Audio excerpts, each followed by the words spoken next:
That is a wonderful, there's Nama Chintamani Krishna Chaitanya Rasa Vigraha Purnak Shuddho Nitya Mukto Abhinatvam Nama Namano Harinam Chintamani.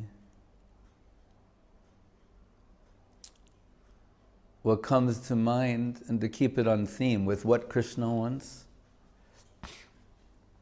is another sloka from the Padyavali of Rupa Goswami, his own personal sloka collection.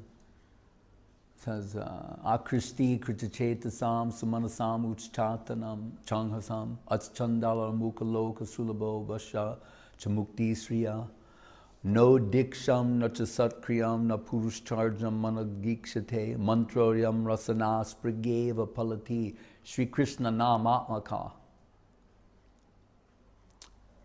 I will take it in this way,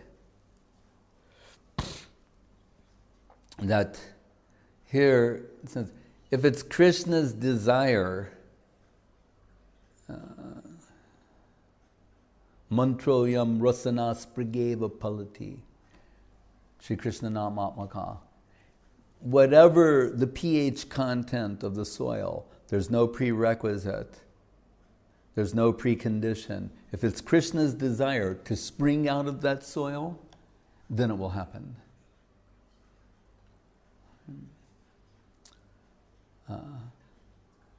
So, Chaitanya Rasa Vigraha, I am not going to attempt to explain that. But I'll say this, that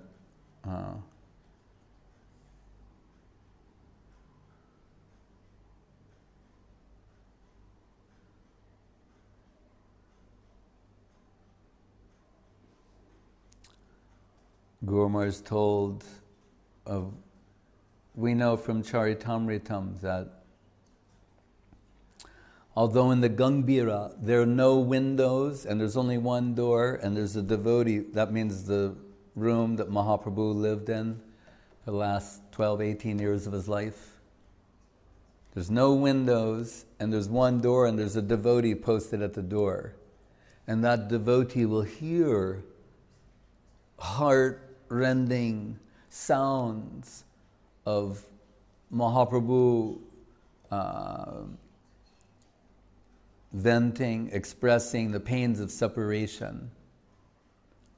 So the devotees are always worried because what they hear is heart-rending. It's scary what's going on inside of that room, the effects of separation. That's why Guru Maharaj told, when Radharani understood Krishna's intention to descend in this world with Radha Bhava Duti, she knows from her own personal experience the effects of separation, so she thought, I won't be able to tolerate that your divine form will become bruised or damaged in any way, so I'm going to cover you. As Ramananda saw, I see not only Shama Sundar Krishna, the cowherd boy, but I see that he's been covered by a golden girl. So, but still, somehow he would escape the room and run towards the sand dunes as Govardhan, the ocean as Jamuna. There's low-class illusion and high-class illusion, Mahamaya and Yogamaya. And as our Brahm, our mistake is to misread the world. Mahaprabhu's Brahm mistake is he sees everything in the universe. We see even that which is spiritual as being mundane. Arche, Vishnau Shiladir Gurushu Naramatir Vaishnave Jati Buddhi. That is our misfortune. Mahaprabhu's position is to see everything as a source of remembrance for Krishna, the abode of Krishna, the pastimes of Krishna. So he's running into the sand dunes. And like Radharani, we hear in the scriptures that if the wind has the fragrance of Krishna, she's running into the wind. Right? Gopis embrace tamal trees, taking it to be Krishna. Right? Radharani's devotion and love for Krishna is so great. Sometimes she sees her own reflection upon Krishna and thinks it's another gopi. Right? So Mahaprabhu in this sort of divine madness, running to the sand dune as Govardhan, into the sea as Jamuna. So one such night, the devotees can't find him. Swarup Damodar leads a search party, torchlit search party. They're looking for Mahaprabhu, and all the devotees' hearts are breaking at the thought of possibly he's left the world. They're searching. And they meet one fisherman who's lost his mind. And he's talking to himself and he's speaking like a madman. And Swarup Damodar says, "What is your difficulty?" He said, "I was fishing," and then he talked, in his net, he thought he caught one fish, and then he saw it was this golden, glowing form that he took to be a ghost. He touched the body of the ghost. He said, "And now I am infused with Krishna Nam. Nama Chintamani Krishna Chaitanya."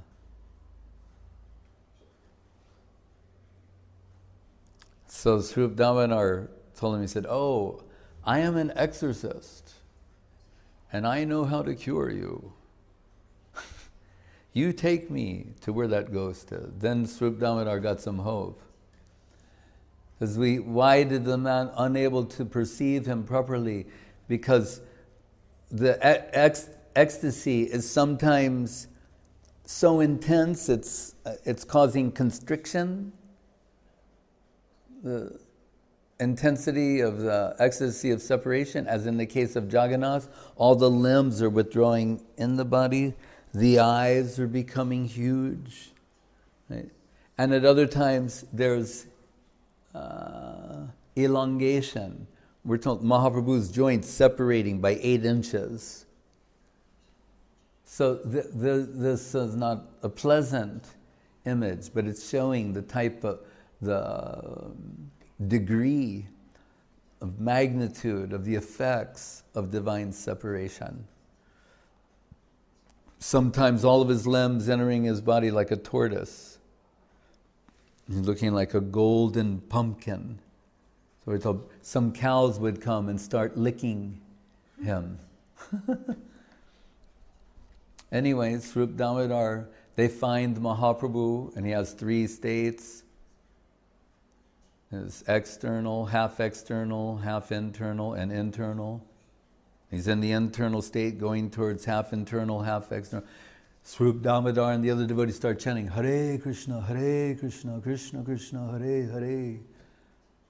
They're chanting. They're trying to see, are there any signs of life left? They're taking Krishna Nam. And gradually Mahaprabhu is coming. He's half internal consciousness, half external consciousness. And he tells of being in Vrindavan, Radha Kunda, on the banks, Krishna and Radharani and Brajagopis, they're playing in the water. And he's hearing the sweet sound of their laughter and their ornaments. He's saying that sound, and then he says, and then you all made some noise, kalahal. You made this great noise and you disturbed, you broke my happy dream. And then Mahaprabhu was crying and wailing. Right? So Srila Guru Maharaj was pointing out, first of all,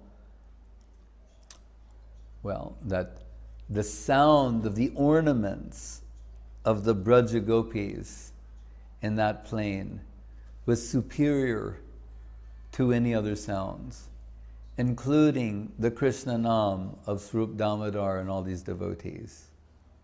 Just the sound of their ornaments and the sound of their play. And what is he saying was a noise? Was the Krishna Nam of Swarup Damodar and all these great Vaishnavas, who we take at art chanting a fenceless Krishna Nam. He's saying, you made some noise. What was that noise? Hare Krishna. And brought me here, and it broke my happy dream, and now I can no longer hear the sound of their divine ornaments and sweet play. That was one explanation. Then in the same breath, Srila Guru Maharaj explained, he said, this shows us the power, when you say, Purnakshudto, Nityamukto, Abhinatvam Nama Namano. What is the power of Krishna Nam? It's so great that it was given preference over direct participation in Leela. So he took the explanation in the opposite direction, saying the power of Krishna Nam is so great, he's directly participating in Leela, in pastimes. Radha Krishna and Braja Gopis and Krishna Nam had the power to pull him from that plane.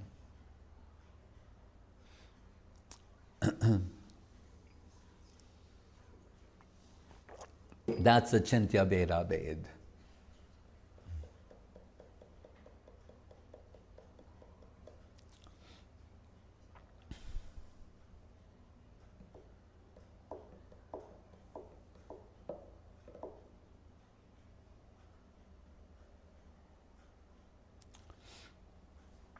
Bhaktivinoda Thakur, in his final days, we hear in the Bhagavatam that a Mahabhagavata is sometimes an example given as a drunkard is unaware whether his clothes are on or off.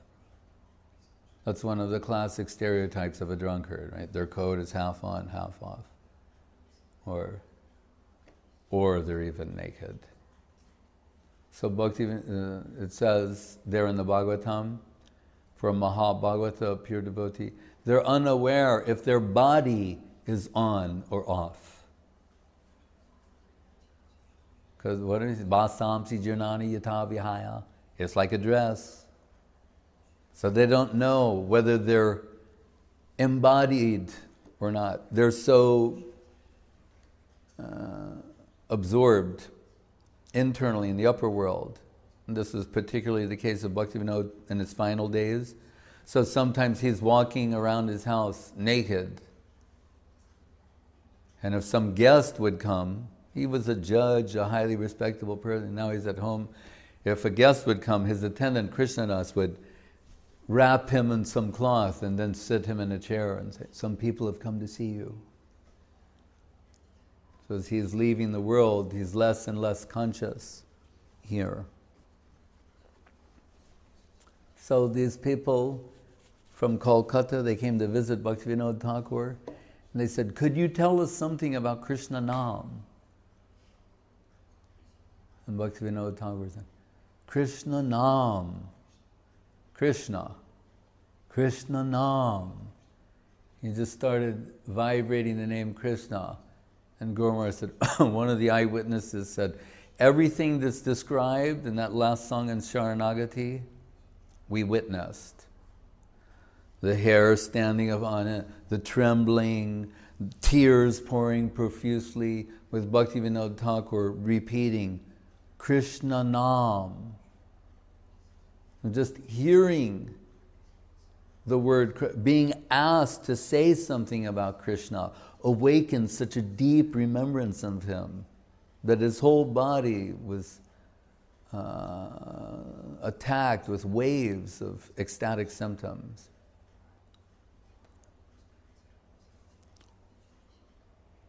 So just knowing that there is such a stage and such personalities exist is enough for us. Pujala Ragapat Gaurava Bange. Therefore, Saraswati Thakur said, really our position should be from this plane here with things that are practical for us, to render service to the Ragamarg Guru, the Ragamarg Bhaktas, the Raga Bhaktas. They are that.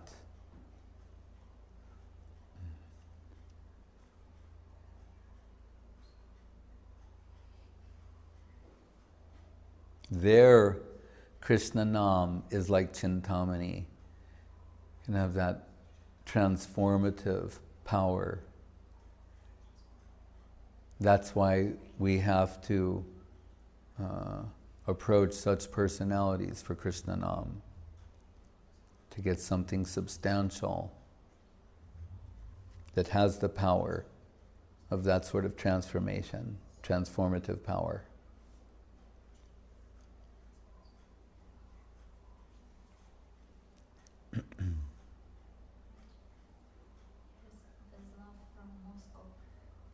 Who?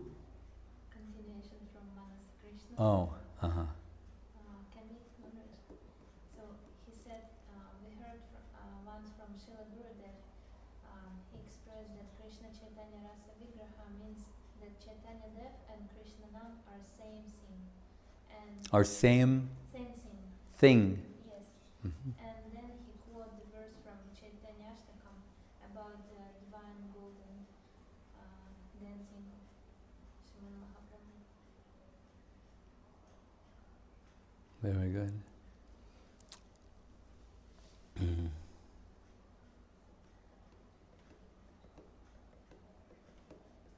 Raso Dama Kamar Budham Udura Damojula Tanur Jatinam Utanksas Tarani Karavidyoti Basana Hiranyanam Lakshmi Baran Abhivavan Angika Rucha Satchetanna Kime Punar Apidashorya Satipadam. It's the eyewitness vision of Srila Rupa Goswami.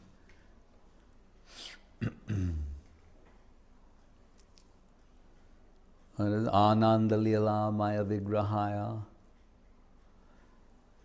Ananda Lila Maya Vigrahaya. Hemava Divyachcha Visundaraya. Tasmai Mahaprema Rasa Pradaya. Chaitanya. Chandraya Namo. Namaste. Prabodhananda Saraswati Thakur.